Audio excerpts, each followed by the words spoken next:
Birlip, 26 de octubre de 1942. El propósito personal.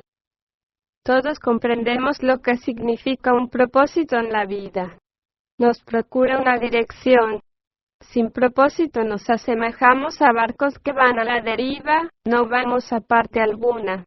Aun cuando no tengamos ningún propósito en la vida, deseamos vivir tanto tiempo como nos sea posible o conservar nuestro dinero, nuestro confort, etc. Este es una especie de propósito, pero muy pobre.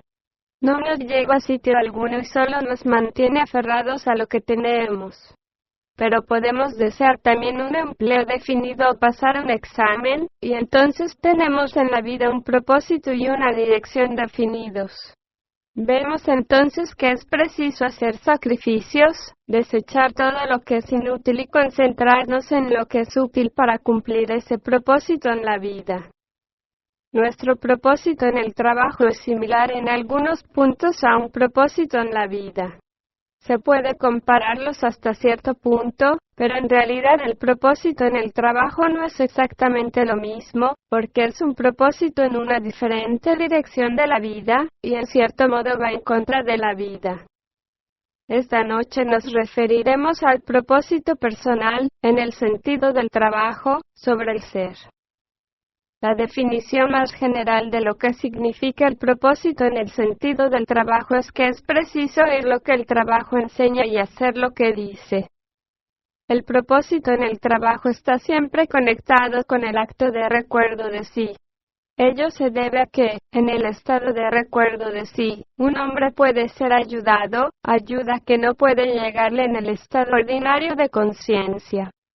Ciertas influencias en el universo solo pueden penetrar hasta el tercer estado de conciencia, donde un hombre es consciente para sí o consciente de sí. Si al mismo tiempo que se recuerda a sí mismo recuerda su propósito, puede recibir ayuda. Por ejemplo, le es posible comprender mejor el propósito que tiene en vista. Un propósito puede ser demasiado general, o contener una contradicción interior, o ser demasiado difícil, o ser quizá demasiado complicado y requerir ser dividido en partes más sencillas, o puede carecer de todo sentido. Al proponerse algo la gente, por lo general trata de correr antes de saber andar. En relación con el trabajo sobre el ser, el primer propósito en este trabajo es el conocimiento de sí, el conocimiento del propio ser. Esto se aplica a todos los hombres. El conocimiento del trabajo es una cosa, el conocimiento de sí es otra. Sin conocimiento de sí no es posible proponerse nada para sí mismo. El verdadero conocimiento de sí es distinto de las ideas e ilusiones imaginarias sobre sí mismo, porque solo puede provenir de una directa y prolongada observación personal de los diferentes lados de uno mismo. Es por eso por lo cual este trabajo empieza con la observación de sí. Es preciso que observe cómo actúa, cómo habla, y qué cosas están en usted, en esa cosa llamada usted mismo la que da por supuesta. Este trabajo le da cuidadosas instrucciones acerca de lo que debe observar. Estas instrucciones deben ser seguidas no por sí mismas, sino por el lugar a donde pueden conducirlo. Son medios, no un fin. Le dicen qué cosas lo mantienen dormido. Todas las cosas que se le dice no hacer, y las pocas cosas que se le dice hacer, en el trabajo, están relacionadas con la idea de que el hombre puede despertar del sueño y ponerse bajo mejores influencias. Este es el gran propósito del trabajo. Es preciso no olvidarlo nunca porque el propósito personal debe concordar con el propósito total del trabajo, que es el despertar. Debe seguir el mismo rumbo y no otro un rumbo opuesto, porque, de este modo, aparecería una contradicción. Si se está estudiando un sistema sobre el despertar del sueño, no se puede tener un propósito personal que nos induzca a dormir más profundamente que nunca. Solo se empieza a dar cumplimiento al propósito personal después de haber logrado un verdadero conocimiento de sí, mediante la observación directa a la luz de las instrucciones del trabajo. Con el fin de trabajar sobre el ser, es preciso descubrir algo en él que permita trabajar. No se puede trabajar sobre la nada. Al principio todo está en la oscuridad y no se puede discernir nada en sí mismo. La observación de sí consciente y objetiva deja entrar un rayo de luz y así se empiezan a ver confusamente las cosas. Esta luz, creada por el roce de la observación de sí debido a la práctica, se volverá gradualmente más intensa hasta que le permita ver claramente y fuera de toda duda algo que está en usted. Probablemente se sorprenderá. Si es así, ya está en una posición que le permite tener un propósito personal, a saber, trabajar contra esa cosa que descubrió en sí mismo. Supongamos que es alguna emoción negativa, alguna mala voluntad realmente dañosa. Antes se había identificado con ella, y así, usted era ella y ella era usted. Durante años estuvo bajo su poder. Ahora su tarea es la de separar a usted mismo internamente de esa emoción, y no, por así decirlo, tocarla internamente más de lo que puede remediar. Este es un propósito personal en el aspecto del trabajo sobre su ser. Pero la mayoría de la gente está satisfecha consigo misma, aunque no lo está con sus circunstancias. Por eso cuando se les dice que deben trabajar sobre su ser, o no comprenden lo que significa o no ven por qué habrían de hacerlo. Ahora bien, si un hombre en el trabajo es capaz de observarse sinceramente, no puede seguir satisfecho consigo mismo por mucho tiempo a la luz del trabajo. Desde el punto de vista de la vida, un hombre, quizá, no vea razón alguna para trabajar sobre sí mismo. Pero el punto de vista del trabajo difiere del punto de vista de la vida. El trabajo se refiere al despertar, mientras que la vida induce al hombre a dormir y trata de impedir que despierte, y le hace hacer cosas para que siga durmiendo. Por eso es preciso distinguir entre la vida y el trabajo. Quizá no haya razón alguna por la cual debo hacer algo en la vida, pero son muchas las razones para que no lo haga en el trabajo. A menos de hacer este distingo, el significado del propósito en el trabajo lo desconcertará. Por ejemplo, en la vida, puede tenerle antipatía a todo el mundo si lo desea así, y odiar a la gente y difamarle y gozar de sus emociones negativas. Pero en el trabajo no lo puede hacer porque se está destruyendo a sí mismo interiormente, está sencillamente envenenándose a sí mismo. Si usted en este trabajo está bajo más leyes que la persona común. Esto quiere decir que es preciso hacer cosas adicionales. Tiene que trabajar. Pero las leyes bajo las cuales se pone usted lo llevan a su propia evolución interior y pueden llegar a liberarlo de las leyes de la tierra. En el trabajo, a muchas personas les cuesta entender lo que significa el propósito personal en lo que concierne al trabajo sobre el lado de su ser, es decir, sobre la clase de personas que son mecánicamente. Esa es una etapa definida en el trabajo. No llegan a ver lo que deben trabajar en sí mismas. Una de las razones es que no aplican las ideas del trabajo a sí mismas y no tratan de hacer lo que el trabajo les dice que hagan. No se observan a sí mismas desde ese ángulo. Al estar satisfechas consigo mismas en la vida, no ven el lugar, por así decir, donde el trabajo sobre sí empieza.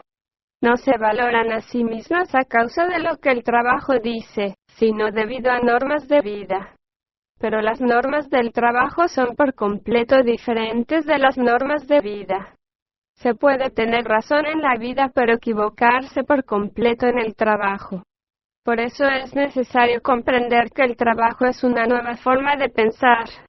Es una nueva norma, una nueva cosa desde todos los puntos de vista, a causa de la cual empiezan a valorarse a sí mismas a una luz por completo diferente, no a la luz de la vida externa sino a la luz del trabajo. Lo que el trabajo se propone es hacer que uno piense diferentemente, que cambie su mente, que cambie su manera de pensar, de modo que empiece a examinarse a sí mismo de una manera nueva. Esto es metanoia. Imaginemos un conjunto de monos. Tal vez sean muy buenos monos y muy satisfechos de sí. Pero si quieren llegar a ser seres humanos responsables, es necesario que adopten una nueva manera de pensar, un nuevo concepto de lo que quieren ser. Y, desde el punto de vista de la humanidad consciente, es decir, de los hombres plenamente desarrollados, que han alcanzado el nivel de la inteligencia divina del Sol y sus leyes, no somos sino monos y en realidad sin importancia alguna. No somos nada sino un experimento en la evolución de sí. Todo propósito personal en pequeña escala es un medio, no un fin. Es un medio que induce a pensar y despertar, a mantenerse despierto. Todo propósito se da en diferentes escalas. El propósito en gran escala radica en despertar del sueño, en lograr la liberación interior. Pero decir que este es nuestro propósito no basta. Quizá uno vislumbre algo a lo lejos, a lo que considera su propósito, pero con el fin de lograrlo le serán necesarios muchos propósitos menores. Se le ocurre decir que desea ir a China. Mas, para ir allí, es preciso que haga muchas cosas en el ínterin y debe tener bastante dinero para comprar el pasaje. Ouspensky ha dicho que el propósito es semejante a esto. Alguien ve a lo lejos una luz que desea alcanzar, pero al aproximarse encuentra muchas luces menos brillantes, como los faroles del alumbrado público a lo largo del camino, de modo que es menester que pase delante de todos antes de alcanzar su propósito final. Supongamos que un hombre se propone convertirse en hombre consciente y escapar así del círculo de la humanidad mecánica. Claro está que no comprende bien lo que esto significa, es decir, no comprende su propósito. Para llegar a ser el hombre número 5 o 6 o 7, un hombre debe llegar a ser antes el hombre número 4, esto es, un hombre equilibrado, el hombre en quien todos sus centros trabajan correctamente, intelectual, emocional, instintivo, motor. Ahora bien, para convertirse en hombre equilibrado, debe empezar por observar que el centro predomina en él e interfiere el desarrollo correcto de sus otros centros. Un hombre instintivo, por ejemplo, un hombre que considera primero su propia comodidad, que gusta de las sensaciones corporales agradables más que de cualquier otra cosa, no puede convertirse en hombre equilibrado, porque toda su energía psíquica es usada para sus agradables sensaciones corporales. Entonces, debe proponerse trabajar contra el predominio de un centro que provoca en él un desequilibrio e impide desarrollarse a los otros centros. Pero, si han comprendido todo cuanto se ha dicho hasta ahora, verán, en tal caso, que es tan solo por la visión de sí mismo y la valoración de su estado interior a la luz del trabajo, como llegará a no estar satisfecho de sí. Examinándose a sí mismo desde la vida, no hay razón alguna para que intente ser diferente de lo que es. Tomemos un hombre cuyo centro de gravedad está en el centro intelectual. Solo se interesa por las teorías y las abstracciones. En la vida, no hay razón alguna que le impida estar satisfecho de sí. Pero al observarse a la luz de la enseñanza del trabajo, empezará a no estar satisfecho de su estado de ser. Es solo mediante la comprensión de las ideas del trabajo, como un hombre puede proponerse llevarlo a término. Es solo empezando a pensar de una nueva manera y examinándose a sí mismo a esa luz, como se puede tener un propósito de trabajo. No puede tener un propósito de trabajo quien sigue pensando como siempre lo ha hecho. Al verse a sí mismo a la luz del punto de vista del trabajo, el hombre puede ver lo que está equivocado en él, en el sentido del trabajo. En el sentido de la vida no verá nada equivocado. La vida no lo juzgará, pero en la medida de su valoración y comprensión del trabajo, empezará a juzgarse a sí mismo. El hombre empezará a juzgarse a sí mismo, y una vez que esto empiece, el hombre tendrá en sí mismo un punto en el trabajo. Ahora bien, en cuanto a la pregunta tantas veces formulada, ¿puede darme ejemplos de lo que significa el propósito personal? Desde el ángulo del conocimiento, el propósito personal significa que es preciso familiarizarse con las ideas del trabajo. Desde el ángulo del ser, el propósito personal significa que es preciso observarse a sí mismo a la luz del conocimiento del trabajo y aplicarlo a sí mismo. El trabajo personal sobre el propio ser empieza cuando se advierte en uno mismo algo que el trabajo ya había dicho. ¿Advierte usted cuando es negativo? ¿Advierte cuando está demasiado identificado? ¿Advierte el soñar despierto? ¿Advierte el hablar equivocado? ¿Advierte qué significa la falsa personalidad en sí mismo? ¿Advierte cuando se justifica a sí mismo? ¿Advierte la mentira en sí mismo? ¿Advierte qué significa el sueño? ¿Advierte qué significa rendir cuentas? Y así sucesivamente. Empiece con una sola cosa que ha advertido y comience a vigilarla e intente trabajar contra ella. Pero empiece con algo sobre lo cual no tiene duda alguna. Empiece con algo claro y preciso y trate por un tiempo de observarlo y no ceder internamente a ello. Una vez que ha empezado, el camino queda allanado. Pero, en realidad, es menester empezar desde algo definido y debe hacerlo a la luz del significado del trabajo y de su gran propósito. Si ve que no puede cumplir su propósito tal como pensaba hacerlo, porque es demasiado difícil, modifíquelo, y entonces es posible que se le ocurra un mejor propósito, en especial si recuerda su propósito toda vez que trata de recordarse a sí mismo. Todo lo que se enseña en este trabajo en su aspecto práctico, apunta a más de un propósito. Es preciso comenzar con una sola cosa, pero, al cabo de un tiempo, debe incluir todo el resto. Por ejemplo, uno no puede limitarse sencillamente a trabajar, digamos, sobre una forma de irritación o una forma de emoción negativa y no hacer otra cosa.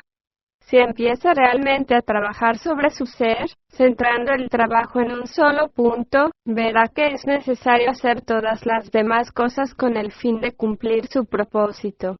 Es preciso comprender que si uno se detiene demasiado tiempo y exclusivamente en un propósito nimio y abandona todos los otros aspectos del trabajo, este resulta inútil. Su propósito, sea cual fuera el comienzo, debe estar, eventualmente, en relación con todas las demás cosas que se le enseñan en el trabajo. Si lo hace de otro modo, su propósito será ineficaz, cuando no peor, porque carecerá de apoyo. Es preciso empezar con una cosa definida que ha observado en sí mismo, y entonces verá que todo lo demás que se le enseñó es también necesario si desea cumplir el propósito con el que empezó. Cada lado de la enseñanza práctica del trabajo debe convertirse en su propósito. Y entonces, si le es imposible trabajar de una manera, verá que puede trabajar de otra. La enseñanza íntegra es necesaria para producir cualquier cambio en el ser. Aquí ofrezco algunas sugerencias que pueden servir de propósito. Cualquier cosa antimecánica es un propósito temporario y nos ayuda a despertar. Todo esfuerzo que se hace contra la mecanicidad es un propósito. Los esfuerzos que se hacen cuando se está cansado son inútiles, si uno mismo los hace, y no de otra manera. Toda persona puede forjarse un propósito sobre la charla equivocada, la charla negativa, el escándalo, los chismes que destruyen en ella la fuerza del trabajo. Son formas de la mentira, y la mentira puede destruir hasta la esencia misma. Intente observar lo que dice. Si no puede hacerlo en este momento, hágalo después. Trate de ver a qué se asemeja cuando habla y reflexiona sobre ello. Descubra lo que le ayuda y lo que le estorba en el trabajo y lo que le impide trabajar. Perseverando en el propósito de trabajo, creamos la voluntad. Es preciso sopesar su propósito y ver lo que está preparado a dar por él. El propósito exige esfuerzo. Observe lo que considera una molestia y manténgase pasivo por un tiempo. Observe sus dudas interiores y trate de encontrarles, ocasionalmente, una respuesta clara según las ideas del trabajo. En ciertas ocasiones este es un buen propósito y obliga a pensar. Observe su aburrimiento y su tendencia a hablar de la vida como de algo muy triste. Esto es muy importante, porque previene el autoenvenenamiento. Cuando acaba de criticar a alguna persona, reconsidere cuidadosamente lo que dijo y aplíquelo a usted mismo. Esto neutraliza el veneno. Cuando está solo, no se abandone al pensamiento de que está completamente solo y fuera del trabajo. La gente se permite cambiar demasiado a este respecto, se echa al abandono, por así decirlo. Recuerde en lo tocante a su propósito sobre las emociones negativas, que las emociones son mucho más rápidas que el tiempo. Al principio, no será capaz de registrarlas, pero puede recordarlas después, y darse cuenta de lo que sucedió. Esto permite conocerlas de antemano. Se hace un propósito con los yoes del trabajo, no con los yoes mecánicos. Un propósito nunca se hace súbitamente. En la vida, la gente jura que no hará esto o aquello otra vez. En el trabajo no se debe jurar de este modo. No lleva a ninguna parte.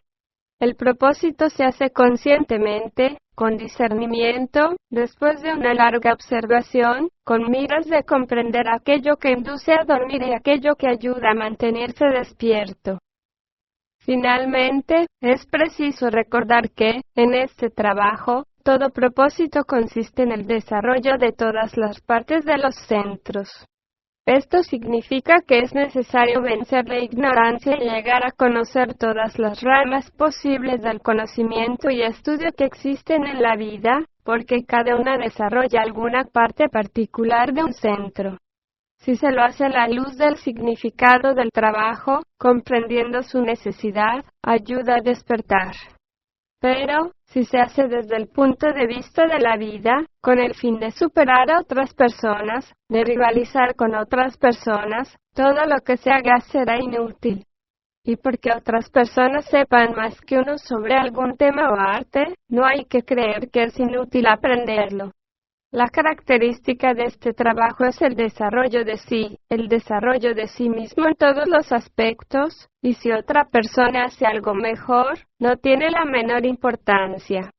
Recuerde que siempre requiere un esfuerzo iniciar algo nuevo. Donde quiera que se encuentre en la vida, si esté en este trabajo, será capaz de desempeñarse bien, de emprenderlo como si fuera el trabajo. Este aspecto del trabajo le ofrece diferentes clases de propósitos. Cabe generalizarlo bajo la frase del trabajo: luchar contra la ignorancia.